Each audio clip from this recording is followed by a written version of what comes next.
Hello everyone. આજના વિડીયોથી આપણે BCom sem 1નું optional accounting જે છે એનું એક નવું ચેપ્ટર રિપ્લેસમેન્ટ અકાઉન્ટ સ્ટાર્ટ કરીએ છીએ.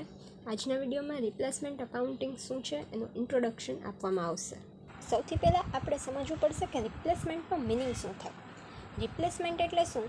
આપણા ધંધામાં કોઈ એક અસેટ હોય, કોઈ એક મિલકત હોય, જેમ કે ફેક્ટરી બિલ્ડિંગ. હવે એની જગ્યાએ આપણે નવી મિલકત બનાવી છે, એને નવી મિલકતથી ચેન્જ કરવી છે, એને કહેવાય અસેટનું રિપ્લેસમેન્ટ કર્યું. હવે આપણે જ્યારે કોઈ પણ અસેટનું રિપ્લેસમેન્ટ કરીએ ત્યારે એમાં કંઈક ખર્ચા થાય. એ કયા ખર્ચાને આપણે રેવન્યુ એક્સપેન્સ કહેવા અને કયા ખર્ચાને આપણે કેપિટલ એક્સપેન્સ કહેવા, એના માટે રિપ્લેસમેન્ટ અકાઉન્ટિંગ આપણે ભણવાનું છે. હવે ધંધામાં કોઈ પણ એક્સપેન્સ હોય તો એના બે ટાઈપ્સ હોઈ શકે. Either A capital in nature હોય ઓર એ રેવન્યુ ઇન નેચર હોય.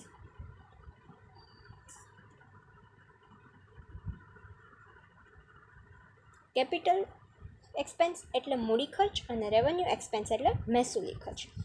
કેપિટલ એક્સપેન્સ એને કહેવાય કે જે આપણને લોંગ ટર્મ બેનિફિટ આપતા હોય.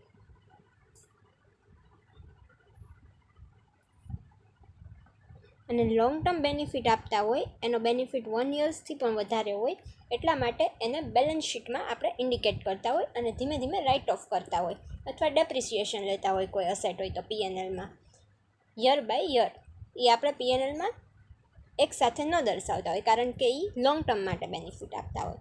અને રેવન્યુ એક્સપેન્સ જે છે એ આપણને શોર્ટ ટર્મ બેનિફિટ આપતા હોય, એટલા માટે આપણે એને પીએનએલમાં લખતા હોય.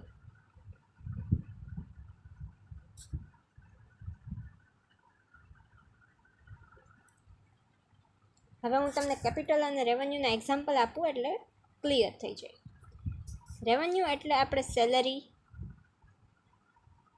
વેજીસ, ટેલિફોન એક્સપેન્સ, આવા જે રોજબરોજના ખર્ચા હોય એ રેવન્યુ કહેવાય, રેવન્યુ એક્સપેન્સ કહેવાય.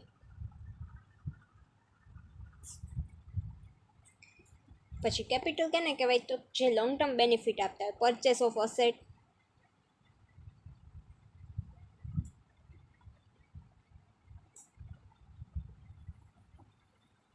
ઓર આપણે એડવર્ટાઇઝમેન્ટ એક્સપેન્સ કરી,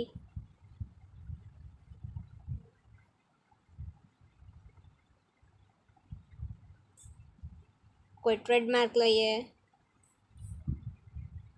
આ બધા છે એ કેપિટલ અને રેવન્યુ એક્સપેન્ડિચર કહેવાય. હવે આપણે નવી અસેટ કન્સ્ટ્રક્ટ કરીએ ત્યારે કયા એક્સપેન્ડિચરને કેપિટલાઇઝ કરવા અને કયા એક્સપેન્ડિચરને રેવન્યુ એટલે કે પીએનએલમાં લખવા, એ આપણે જોવાનું છે. કેપિટલ એક્સપેન્ડિચર હંમેશા બેલેન્સ શીટમાં શો કરવાના હોય અને રેવન્યુ એક્સપેન્ડિચર પીએનએલમાં શો કરવાના હોય. ઓકે, ચાલો એકવાર આટલું મટીરિયલમાંથી રીડ કરી લઈએ.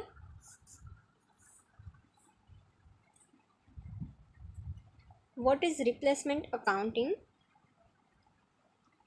First, we have to understand the word replacement. What is replacement? Replacement means constructing a new asset in place of already existing asset. And accounting treatments regarding its cost is called replacement accounting. હવે capital અને revenue નેચરના એક્સપેન્ડિચરને જોઈ લઈએ. Capital expenditure એટલે શું? તો કે the expenditure which is not incurred regularly during the business is capital expenditure. For example, purchase of an asset, advertising expenditure, etc. It is shown in the balance asset side of balance sheet. Okay, asset side show કરવાના હોય. અને revenue expenditure, generally it is incurred frequently and it gives benefit for a short time of period. For example, salary, commission, etc. It is recorded at the debit side of profit and loss account. A debit side record કરવાના હોય profit and loss અકાઉન્ટમાં, જ્યારે આપણે financial statement prepare કરીએ ત્યારે. Okay, આપણે financial સ્ટેટમેન્ટમાં તો આ શો કરવાના નથી આવતા. આપણે જર્નલ એન્ટ્રીઝ આવે છે અને કેપિટલ અને રેવન્યુ એક્સપેન્ડિચર અલગ અલગ કેલ્ક્યુલેટ કરવાના આવે છે, એ આપણે જોશું આગળ. એ પહેલાં તમને અમુક ટર્મ્સનું નોલેજ હોવું બહુ ઇમ્પોર્ટન્ટ છે રિપ્લેસમેન્ટ અકાઉન્ટિંગ સ્ટડી કરવા માટે. એ ટર્મ્સ આપણે જોઈ લઈએ. તો ફર્સ્ટ ટર્મ છે present cost of current asset. Present cost of current asset એટલે શું? તો કે આપણે જે કોઈ ઓલ્ડ અસેટ અત્યારે એક્ઝિસ્ટ કરે છે, જેની જગ્યાએ આપણે નવી અસેટ બનાવી છે, એ old asset same to same આજે આપણે કન્સ્ટ્રક્ટ કરી આજે આપણે એવી જ અસેટ બનાવી તો આજે એનો શું ભાવ થશે, બરાબર. આપણે માનો 5 કે 10 વર્ષ પહેલાં બનાવી હોય તો ત્યારના રેટ અલગ હોય, અત્યારના રેટ અલગ હોય. તો આજે સેમ અસેટ બનાવવા માટે શું પ્રાઇસ જોશે, એને કહેવાય present cost of current asset. It is a cost which we have to bear today for making the same asset as the old one. For example, existing building worth rupees 20,000 since 2005. What we have to pay in present for constructing the same asset is called present cost of current asset. એમાં શું include થાય તો કે cost of old asset અને increase. હવે અહીંયા એક example છે. માનો 20,000ની એક અસેટ છે, એમાં 11,000નું મટીરિયલ છે અને 9,000નું લેબર છે. અત્યારે 11,000ના મટીરિયલમાં અને 9,000ના લેબરમાં પહેલાંની કમ્પેરમાં 10% રેટ ઇન્ક્રીઝ થયા છે. તો આપણી present cost of current asset શું થશે તો કે એક તો ઇન્ક્રીઝ લેવાનો, જો કોસ્ટ ઓફ ઓલ્ડ અસેટ એટલે 11,000નું મટીરિયલ હતું પ્લસ 10% ઇન્ક્રીઝ એટલે 1,100, અને લેબર કેટલા હતા 9,000 અને પ્લસ 900 એટલે કે 10% ઇન્ક્રીઝ. ટોટલ કોસ્ટ થશે present cost of current asset થશે આપણી 22,000. ઓકે, આને કહેવાય present cost of current asset. આગળ સમમાં આવશે.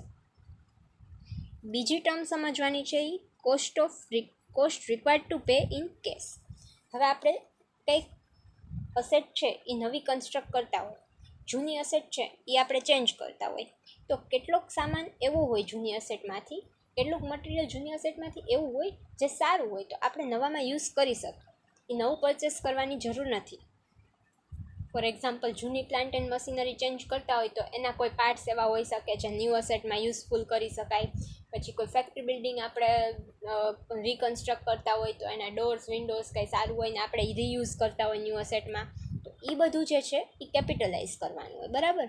અને પણ એના માટે આપણે કોઈ એક્સપેન્સ પે ન કરવો પડે, એની વેલ્યુ છે એ ગણવાની નવી અસેટમાં, કારણ કે યુઝ તો આપણે કર્યું છે, પણ આપણે એના માટે કોઈ કેશ પે નથી કરવી પડતી, આપણે એ લેવા નથી જવું પડતું. ઓલ્ડ મટીરિયલ આપણી પાસે પહેલેથી જ હોય છે, એટલે એ એક ઓલ્ડ મટીરિયલ છે ને એ કેશ એક્સપેન્ડિચરમાં નહીં આવે, એમાંથી લેસ કરવાનું થશે. If we have use any material from the old asset in constructing a new one, cost of that material is not required to pay in cache.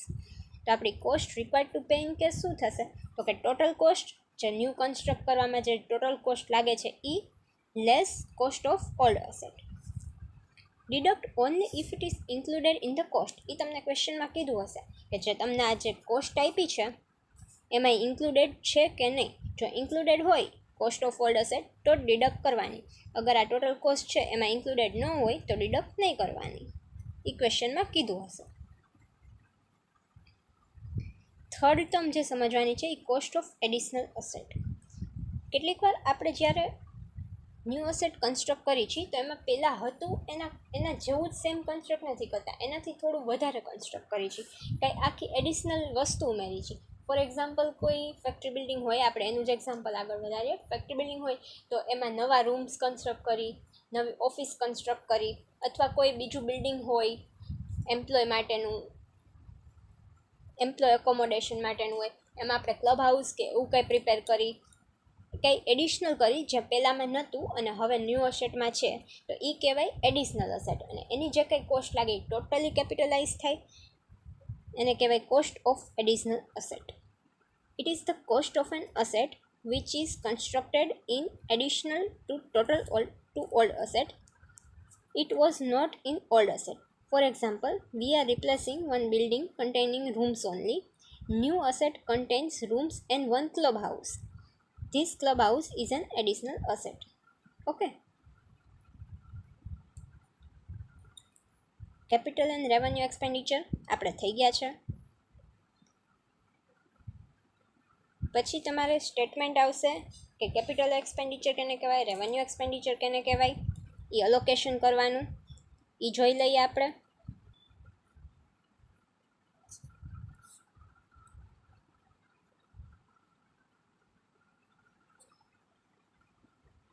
Statement showing allocation of capital and revenue expenditure, કે કેટલા expenditure છે capitalise થશે અને કેટલા આપણે પીએનએલમાં લખશું જેને revenue expenditure કહેશું. તો ફર્સ્ટ સ્ટેપ છે total cost of new asset. New asset construct કરવા માટે આપણે કેટલી ટોટલ કોસ્ટ જોઈ છે એ લખવાની. એ આપણને ક્વેશ્ચનમાં આપેલી હશે. એમાંથી જે ઓલ્ડ મટીરિયલ યુઝ થયું હોય ને એ લેસ કરવાની. એટલે આપણને કેશમાં કેટલી પે કરવાની જરૂર છે એ મળશે. Cost required to pay in cash. એ આપણે જ્યારે આગળ ટર્મ સમજતા હતા ત્યારે આવ્યું હતું. તો આપણે સૌથી પહેલાં શું ફાઇન્ડ આઉટ કરવાનું? Cost required to pay in cash. એમાંથી present cost of current asset, એ પણ આપણે ટર્મ સમજતા હતા ત્યારે આવ્યું હતું. કઈ રીતે ફાઇન્ડ કરવાનું હજી પ્રેક્ટિકલ ક્વેશ્ચનમાં એક્સપ્લેન કરીશ. એ લેસ કરવાની. અને જે present cost of current asset છે એ આપણી રેવન્યુ એક્સપેન્સમાં આવશે. એટલી લેસ કરવાની અમાઉન્ટના કોલમમાંથી અને રેવન્યુ એક્સપેન્સમાં લખવાની. અને જે રિમેનિંગ બચે છે એ કેશ એક્સપેન્ડિચર છે. એમાંથી present cost of current asset less કર્યા પછી જે અમાઉન્ટ બચે છે એ કેપિટલ એક્સપેન્ડિચરમાં લખવાની. સિક્સ્થ સ્ટેપ છે old material use. Old material જે યુઝ થયું છે એ આપણી રેવન્યુ એક્સપેન્સમાંથી માઇનસ થશે અને કેપિટલ એક્સપેન્સમાં પ્લસ થશે. કારણ કે ઓલ્ડ મટીરિયલ હવે આપણે ન્યૂ અસેટમાં યુઝ કરી છીએ તો એ હવે લોંગ ટર્મ બેનિફિટ આપશે. એટલા માટે આપણે એને બેલેન્સ શીટમાં લખવું જોઈએ, નહીં કે પીએનએલમાં લખવું જોઈએ. એટલા માટે રેવન્યુ એક્સપેન્સમાંથી માઇનસ થશે અને કેપિટલ એક્સપેન્સમાં પ્લસ થશે. બીજું છે સ્ક્રેપ સેલ્સ, જે આપણે લેસ કરવાનું છે રેવન્યુ એક્સપેન્સમાંથી. સ્ક્રેપ સેલ્સ એટલે શું? તો કે આપણે જે ઓલ્ડ અસેટ છે એ ડિસ્ટ્રોય કરી હવે એની જગ્યાએ ન્યૂ બનાવશું. પણ એ ઓલ્ડ અસેટમાં કેટલુંક મટીરિયલ એવું હશે જે આપણે સ્ક્રેપમાં, ભંગારમાં વેચી શકશું. અને એનાથી જે કંઈ ઉપજ થશે, એનાથી જે કંઈ અર્નિંગ્સ થશે, એટલી અર્નિંગ્સ આપણે પીએનએલમાં ઓછી કરીને બતાવશું. એટલે કે રેવન્યુ એક્સપેન્સમાંથી લેસ કરશું. પછી ન્યૂ અસેટની કોસ્ટ એડ કરશું. એટલે આ એડિશનલ કોસ્ટ છે એ આપણે જોઈતી કોસ્ટ ઓફ એડિશનલ અસેટ એ છે. એ કેપિટલાઇઝ થાય એટલે એ કેપિટલ એક્સપેન્ડિચરમાં પ્લસ કરશું.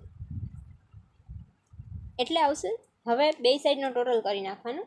એમાં જે રિપ્લેસમેન્ટ કોસ્ટ એટલે શું? તો કે રેવન્યુ એક્સપેન્સ જે છે ને નેટ મળ્યા ને આપણને બધું એડ લેસ કરીને, એને કહેવાય રિપ્લેસમેન્ટ કોસ્ટ. એટલે જે નેટ રેવન્યુ એક્સપેન્ડિચર છે એ જ છે તમારી રિપ્લેસમેન્ટ કોસ્ટ. અને જે ટોટલ કેપિટલ એક્સપેન્ડિચર છે એ આપણે કેપિટલાઇઝ કરી દેવાના. એનો પણ ટોટલ કરવાનો. કેપિટલ એક્સપેન્સની કોલમ છે એ અમાઉન્ટ આપણી ટોટલ કેપિટલાઇઝ થશે. તો આ હતું સ્ટેટમેન્ટ કેપિટલ અને રેવન્યુ એક્સપેન્સનું. આમાંથી જે બોલ્ડ હેન્ડરાઇટિંગથી લખેલું છે ને મેં, એ જર્નલ એન્ટ્રીઝવાળા પોઈન્ટ છે. એના ઉપરથી જર્નલ એન્ટ્રીઝ બનશે. એ આપણે જોશું નેક્સ્ટ લેક્ચરમાં. તો એકવાર આપણે અત્યાર સુધી શું જોયું એ રિવાઇઝ કરી લઈએ. આજના વિડીયોમાં આપણે શું જોયું? એક, રિપ્લેસમેન્ટ અકાઉન્ટ કેને કહેવાય, એનો મિનિંગ, કે કોઈ અસેટ જ્યારે આપણે ચેન્જ કરીએ છીએ, જૂની બદલીને નવી લઈ આવીએ છીએ, એના માટેની જે કોસ્ટની ટ્રીટમેન્ટ થાય એને કહેવાય રિપ્લેસમેન્ટ અકાઉન્ટિંગ. પછી શું જોયું? કેપિટલ એક્સપેન્સ અને રેવન્યુ એક્સપેન્સનો કોન્સેપ્ટ જોયો. જે બેલેન્સ શીટમાં લખવાના હોય એને કેપિટલ એક્સપેન્સ કહેવાય, પીએનએલમાં લખવાના હોય એને રેવન્યુ એક્સપેન્સ કહેવાય. કેપિટલ એક્સપેન્સ છે એ લોંગ ટર્મ બેનિફિટ આપે, રેવન્યુ એક્સપેન્સ છે એ શોર્ટ ટર્મ બેનિફિટ આપે. પછી આપણે કેટલીક ટર્મ્સ જોઈ કે present cost of old asset,